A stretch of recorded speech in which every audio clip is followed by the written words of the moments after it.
Hello friends, कैसे हैं आप सब लोग। I hope you all are fine. Friends, पिछली कुछ वीडियोस में हम DLED 4 सेमेस्टर का साइंस सब्जेक्ट का सीरीज़ लेके चल रहे हैं। फ्रेंड्स, पिछली वीडियोस में हम बहुविकल्पीय प्रश्न देख लिए, सॉल्व कर लिए, और जैसा कि हर वीडियो में हम आपको बताते गए हैं कि बहुविकल्पीय प्रश्न का सीरीज़ ख़त्म होने के बाद हम लघु उत्तरीय प्रश्न का सीरीज़ स्टार्ट करेंगे। साइंस का ही लघु उत्तरीय प्रश्न का सीरीज़ स्टार्ट करेंगे। तो अगर आप इस साइंस सब्जेक्ट का लघु उत्तरीय प्रश्न का सीरीज़ देखना चाहते हैं तो प्लीज़ कमेंट सेक्शन में बताइएगा। अगर लघु उत्तरीय प्रश्न नहीं देखना चाहते तो आप ये भी बताइएगा क्या हम मैथ का सीरीज़ स्टार्ट कर दें अब, या फिर जैसे बहुविकल्पीय प्रश्न साइंस सब्जेक्ट के थे ठीक वैसे ही कुछ वन लाइनियर क्वेश्चन साइंस के ही सब्जेक्ट के अगर देखना चाहते हैं तो वो भी कमेंट सेक्शन में बताइएगा। हम साइंस सब्जेक्ट का एक वन लाइनियर क्वेश्चंस जो होते हैं वो हम आपके लिए प्रोवाइड करवाएंगे। तो प्लीज़ कमेंट सेक्शन में बताइएगा, ये हेल्प होगी और हम उसी बेस पे वीडियोस अपलोड करेंगे। चलिए वीडियो स्टार्ट करते हैं। सबसे पहले लघु उत्तरीय प्रश्न का सीरीज़ भी कंप्लीट कर लेते हैं, क्योंकि हम पहले भी कमिटेड थे इस चीज़ के लिए कि बहुविकल्पीय प्रश्न का सीरीज़ ख़त्म हो जाने के बाद हम लघु उत्तरीय प्रश्न का सीरीज़ भी कंप्लीट करेंगे। तो चलिए पहले थोड़ा सा किताबी भाषा में जान लेते हैं, फिर बाय द डायग्राम हम देखेंगे, समझेंगे पारिस्थितिक तंत्र के बारे में। तो चलिए सबसे पहले पारिस्थितिक तंत्र के बारे में थोड़ा सा जान लेते हैं। पारिस्थितिक तंत्र विभिन्न प्रकार के पेड़ पौधों एवं जीव जंतुओं से मिलकर बना है। इस तंत्र के अंतर्गत समस्त जीव अपनी खाद्य प्राप्ति के लिए मूल उत्पादक तथा पेड़ पौधों पर निर्भर होते हैं। किसी पारिस्थितिक तंत्र का क्षेत्र जल की एक बूंद के समान छोटी तथा विशाल समुद्र की भांति बड़ा भी हो सकता है। संपूर्ण पृथ्वी बहुत बड़ा पारिस्थितिक तंत्र है, जिसके अंतर्गत पाए जाने वाले समस्त जीव समुदाय सूर्य से प्राप्त होने वाली ऊर्जा पर निर्भर करते हैं। ये अपने लिए समस्त जीवनोपयोगी तत्वों की प्राप्ति वायुमंडल, जलमंडल एवं स्थलमंडल से करते हैं। फ्रेंड्स, जैसा कि आप जानते हैं, यहाँ पे आपको बताया गया है कि पारिस्थितिक तंत्र का निर्माण कैसे होता है। तो विभिन्न प्रकार के जो हमारे एटमॉस्फेयर में, हमारे स्थल मंडल पे जो विभिन्न प्रकार के पेड़ पौधे मौजूद हैं और जो विभिन्न प्रजातियों के जीव जंतु मौजूद हैं, चाहे वो एक छोटा सा मच्छर हो, चाहे बड़ी सी हाथी हो, तो इन सभी जीव जंतुओं से मिलकर हमारा क्या बनता है, पारिस्थितिक तंत्र। तो जैसा कि आप जानते हैं कि हमारे इस एटमॉस्फेयर में जितने भी पेड़ पौधे या फिर जीव जंतु मौजूद हैं वो सभी मेनली क्या हैं, इसी हमारे एटमॉस्फेयर के जो नेचुरल कंपोनेंट्स हैं उसी के ऊपर डिपेंडेंट हैं।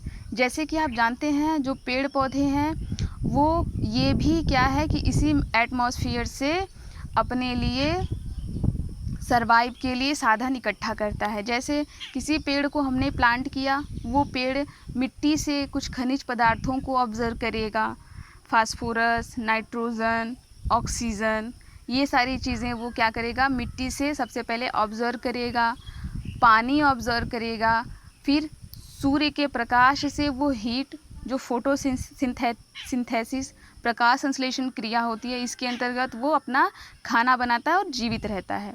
तो ये हो गया पेड़ पौधों का हमारे एटमॉस्फेयर में जीवन।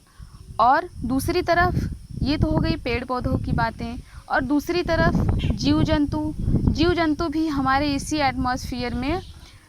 एटमॉस्फेयर से क्या करते हैं, अपने लिए जिंदा रहने के लिए कंपोनेंट्स ऑब्जर्व करते हैं। जैसे कोई भी जीव जंतु हो, चाहे वो मनुष्य हो, चाहे वो कोई जानवर हो, ये सभी क्या करेंगे कि या तो वो पेड़ पौधों पे निर्भर होंगे या किसी और जीव जंतु पे।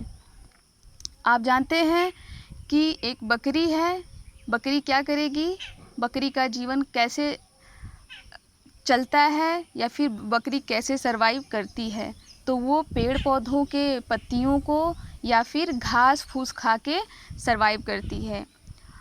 तो पेड़ पौधों के लिए बकरी के लिए तो पेड़ पौधे और घास फूस सरवाइव के कारण बन गए। बकरी सरवाइव आराम से कर रही है। और अब बात करते हैं, बकरी को खाने के लिए एक चीज़ मौजूद है जिसको हम मांसाहारी जीव बोलते हैं। तो जितने भी मांसाहारी जीव हैं वो दूसरे जीवों पे डिपेंडेंट होते हैं। तो यही एक दूसरे के ऊपर डिपेंडेंसी ही एक खाद्य जाल का निर्माण करती है हमारे पारिस्थितिक तंत्र के अंदर। खाद्य जाल का मतलब एक बहुविकल्पी प्रश्न में आप देखे थे कि घास को टिड्डा खाया, टिड्डे को छिपकली या गिरगिट खाया और छिपकली या गिरगिट को बाज खाता है, और उसके बाद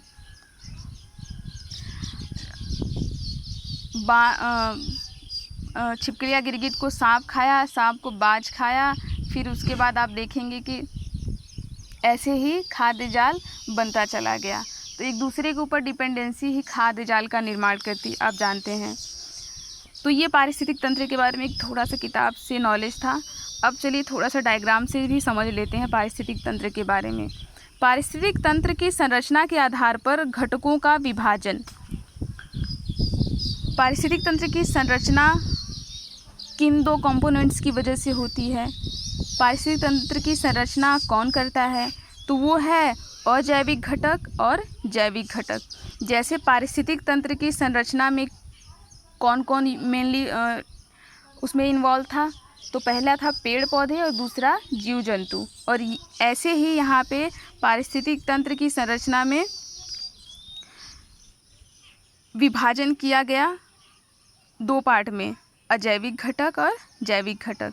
चलिए अजैविक घटक और जैविक घटक के बारे में जान लेते हैं।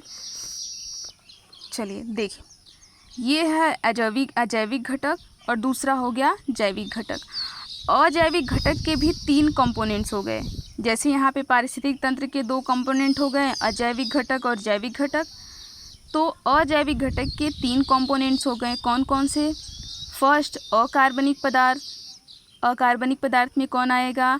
Oxygen, carbon dioxide, nitrogen, hydrogen, calcium, potassium, phosphorus और सल्फर।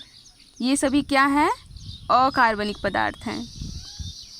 सेकंड है कार्बनिक पदार्थ। कार्बनिक पदार्थ में कौन कौन से हैं? कार्बोहाइड्रेट्स, लिपिड्स, वसा, प्रोटीन। ये सभी क्या हैं? कार्बनिक पदार्थ के अंतर्गत आएंगे। और तीसरा आता है जलवायु। जलवायु क्या है? अजैविक घटक है। तो जलवायु के अंदर क्या आएगा? सूर्य का प्रकाश, मृदा, ताप। ये सभी क्या हैं? जलवायु के घटक हैं। सूर्य के प्रकाश से भी पेड़ पौधे जीव जंतु जीवित रहते हैं। मिट्टी से भी पेड़ पौधे जीव जंतु जीवित रहते हैं। मिट्टी, सूर्य का प्रकाश और ताप, ये सभी चीज़ें जीव जंतु तथा पेड़ पौधों को जीवित रहने के लिए मेन कंपोनेंट होते हैं।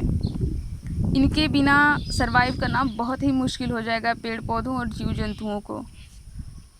बी है जैविक घटक। जैविक घटक के अंतर्गत क्या आएंगे? उत्पादक। उत्पादक में क्या होगा? हरे पौधे। सबसे पहले उत्पादक यानी प्रोड्यूसर में कौन आएगा? हरे पौधे। हमारे एटमॉस्फेयर में सबसे बड़ा उत्पादक मतलब प्रोड्यूसर क्या है? हरे पौधे। और हरे पौधे कैसे जीवित रहेंगे? वो रहते हैं सूर्य के प्रकाश से, जल से और मिट्टी से। तो हरे पौधे हमारे जलवायु पे डिपेंडेंट थे। जैसा कि आपने देखा